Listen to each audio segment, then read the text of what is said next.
Dragons have appeared in the myths of nearly every ancient civilization.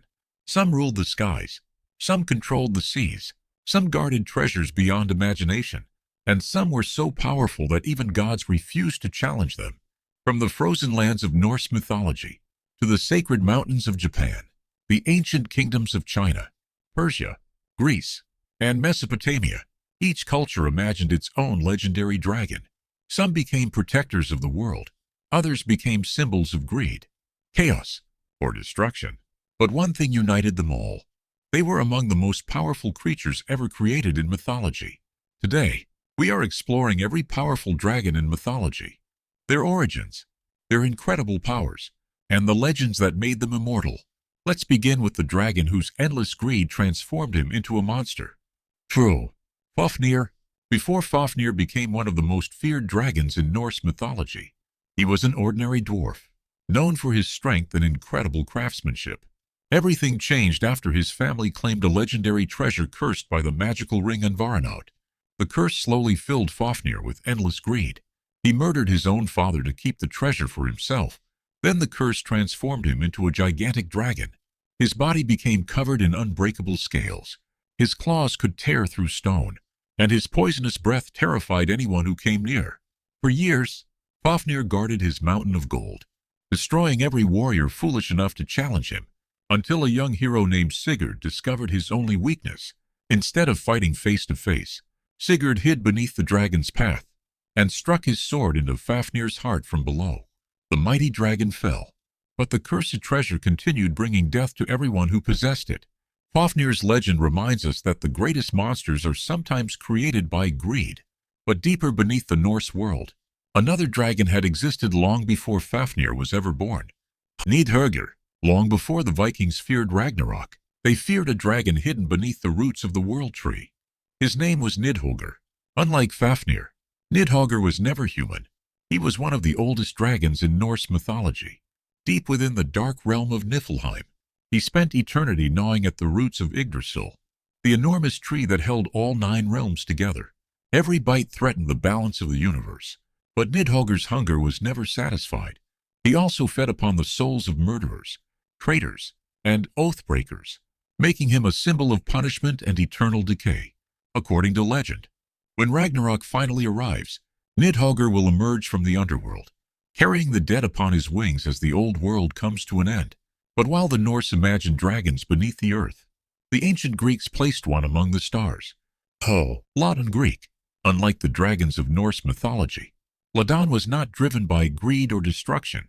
He was created to guard one of the greatest treasures in Greek mythology. Deep within the Garden of the Hesperides, Ladon protected the legendary golden apples of Hera. These magical fruits were said to grant immortality, making them one of the most valuable treasures the gods possessed. Ancient legends describe Ladon as a massive dragon with many heads, allowing him to watch every direction at once. No thief could sneak past him, and no ordinary hero could hope to defeat him. For countless years, Ladon never abandoned his sacred duty, until Heracles arrived during his famous 12 labors, tasked with stealing the golden apples. The legendary hero finally defeated the mighty guardian. To honor his loyal protector, Hera placed Ladon among the stars as the constellation Draco. But while Greece remembered a dragon that guarded eternal life, ancient Japan feared a dragon that demanded human lives instead. Yamata no Orochi. Across ancient Japan, people feared a dragon unlike any other. Its name was Yamata no Orochi. The enormous beast possessed 8 heads, 8 tails, and a body so massive that it stretched across mountains and valleys. For years, the dragon demanded a terrible sacrifice. Every year, a young maiden was offered to satisfy its endless hunger. By the time the storm god Susanoo arrived, 7 daughters had already been lost. Only one remained. Instead of attacking the dragon directly, Susanoo prepared 8 barrels filled with strong sake, one for each head. After drinking every drop, the mighty dragon fell into a deep sleep. Susanoo seized the opportunity, drawing his legendary sword and cutting down all 8 heads. Inside one of Orochi's tails, he discovered the sacred Kusanagi sword, a treasure that would become one of Japan's greatest imperial symbols. But while Japan feared a dragon that devoured humanity, ancient China honored dragons as guardians of heaven and earth. For Ying Long, while many dragons were feared as monsters, Yinglong was remembered as a hero. His name means responding dragon, and he was one of the oldest dragons in Chinese mythology. Unlike most Chinese dragons, Yinglong possessed a magnificent pair of wings, making him truly unique among his kind. Ancient legends say he fought beside the Yellow Emperor, helping him defeat the powerful warlord Qiyu when devastating floods threatened the land. Yinglong carved new rivers across the earth, guiding the waters safely to the sea. His wisdom saved countless lives. Instead of bringing fear, he became a symbol of protection, strength, and harmony between heaven and earth. For thousands of years, people honored Yinglong as one of China's greatest legendary dragons. But Yinglong was not the ruler of all dragons.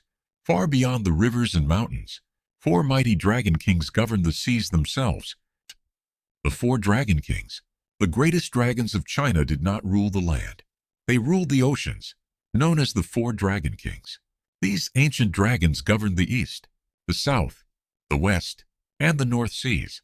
Each dragon king possessed absolute control over rain, storms, tides, and the endless waters of the world. A single command could end a terrible drought, or unleash floods powerful enough to destroy entire kingdoms.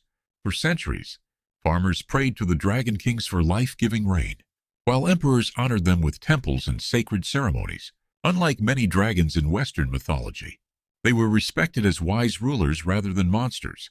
Their legends continue to inspire dragon festivals across China even today. But not every civilization saw dragons as protectors. In ancient Persia, one terrifying dragon was created for only one purpose: to spread evil across the world. Aži Dahāka. While Chinese dragons were honored as protectors, ancient Persia feared a dragon born from pure evil. His name was Aži Dahāka. According to Persian mythology, he was created by the dark spirit Ungramāyinu to bring suffering to humanity. The monstrous dragon possessed 3 terrifying heads, 6 burning eyes, and enormous jaws capable of devouring anything in his path.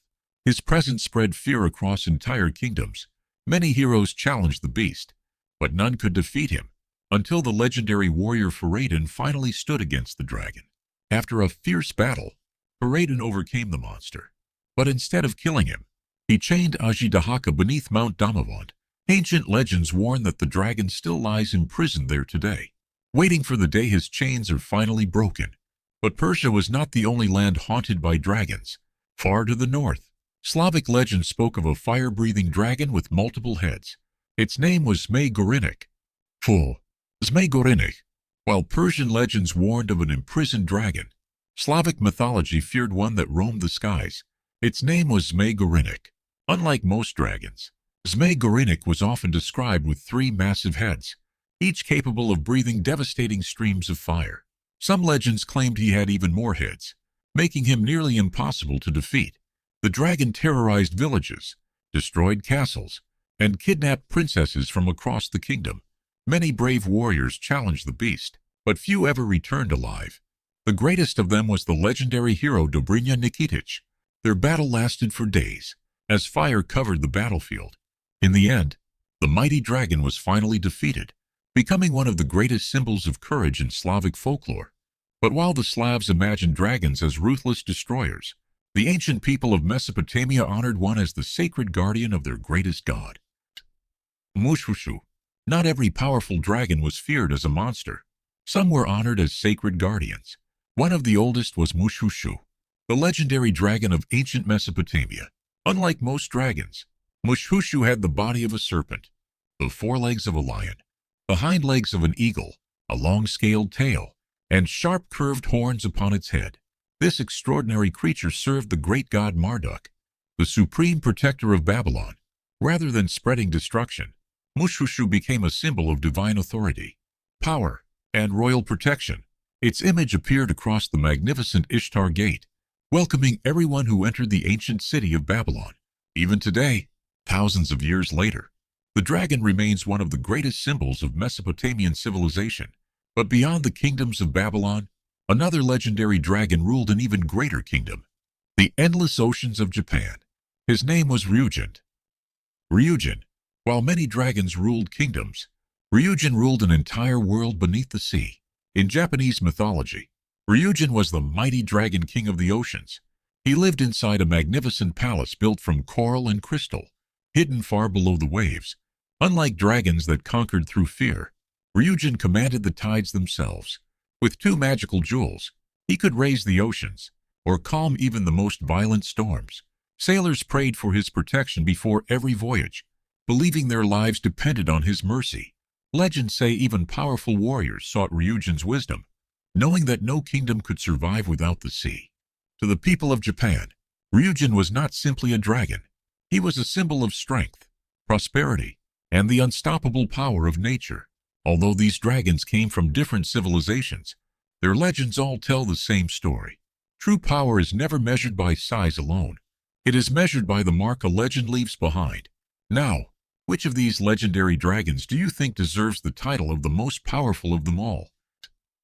From cursed beasts to divine guardians, these legendary dragons have inspired myths for thousands of years, but only one can claim the title of the most powerful. Which dragon is your favorite? Let us know in the comments, and subscribe for more Mythology Explained.